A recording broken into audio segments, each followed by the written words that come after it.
Halo guys, kembali lagi bersama dengan gua Ricky di Ulasan ID. Nah, di video kali ini kita kedatangan VGA card dari Nvidia yaitu RTX 3080 Ti. Kalian penasaran kan dengan VGA card ini? Jadi langsung saja mari kilas, mari kita ulas.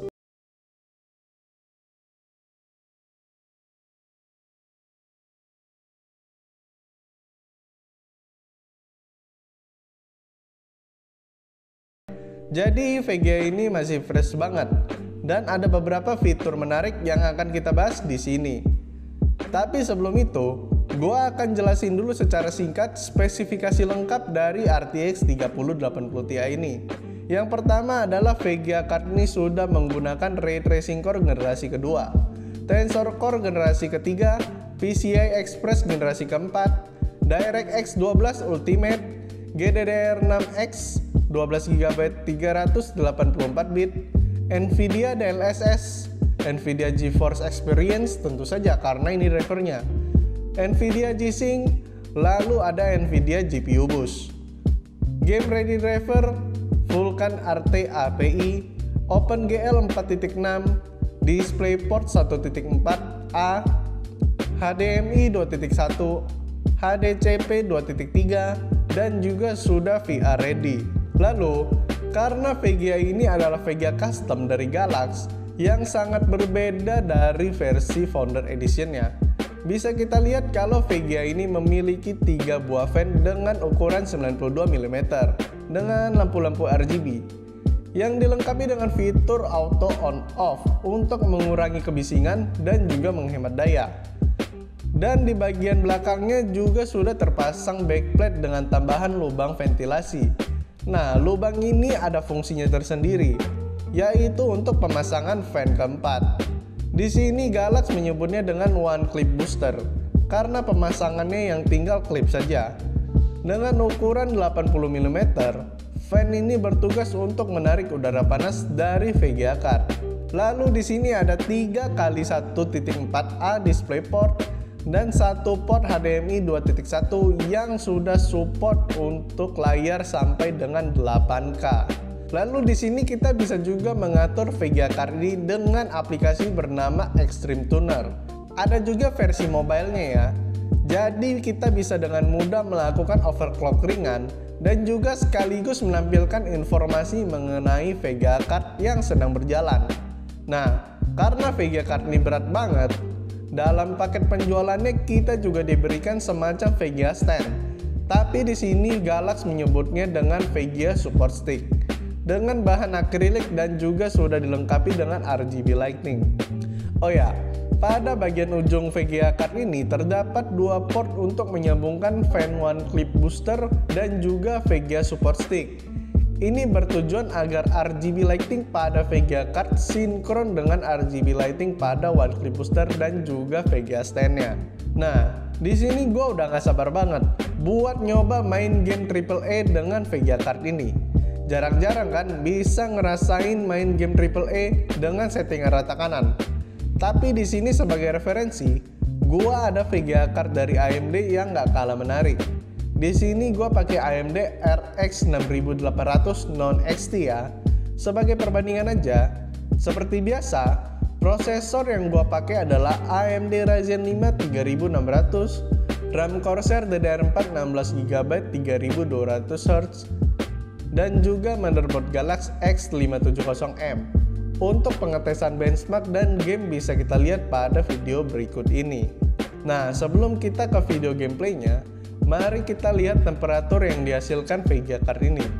Pada aplikasi AIDA 64 Extreme dengan suhu ruangan 25 derajat Celcius, temperatur yang dihasilkan VGA card Nvidia ini sebesar 35 derajat Celcius pada saat idle dan 74 derajat Celcius pada saat full load. Sedangkan VGA AMD menghasilkan temperatur sebesar 40 derajat pada saat idle dan 70 derajat pada saat full load. Sementara untuk konsumsi dayanya, RTX 3080 Ti mengkonsumsi daya sebesar 350 Watt, yang dimana Galax merekomendasikan penggunaan power supply sebesar 750 Watt, sama seperti yang gua pakai sekarang ini. Sementara RX 6800 non-XT mengkonsumsi daya sebesar 202 Watt saja. Nah, untuk skor benchmark TimeSpy, di sini RTX 3080 Ti mencetak skor senilai 19.201 poin. Dan untuk RX 6800 mencetak skor senilai 15.340 poin. Nah, untuk pengetesan gaming bisa kita lihat pada video berikut ini.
Sekedar informasi aja, kalau Vega card ini memiliki teknologi LHR atau Nvidia menyebutnya dengan Light Hash Rate. Ini bertujuan agar para pemburu Vega, khususnya miner, tidak tertarik sama sekali dengan Vega card ini karena memiliki hash rate yang kecil untuk kebutuhan mining. Nvidia juga menyatakan kalau teknologi LHR ini tidak akan bisa dibobol untuk kembali meningkatkan hash rate-nya. Oke, jadi kita masuk ke sesi kesimpulan ya. Untuk spesifikasinya, RTX 3080 Ti ini sangatlah menarik karena bila dibandingkan dengan seri RTX paling tinggi saat ini, yaitu RTX 3090, ternyata kedua Vega ini memiliki spesifikasi yang bisa dibilang sangatlah tipis, kecuali pada bagian kapasitasnya. Karena RTX 3090 hadir dengan kapasitas 24GB, sementara RTX 3080 Ti hadir dengan kapasitas 12GB. Namun, yang menarik di sini adalah shading unit yang memiliki perbedaan yang sangat tipis.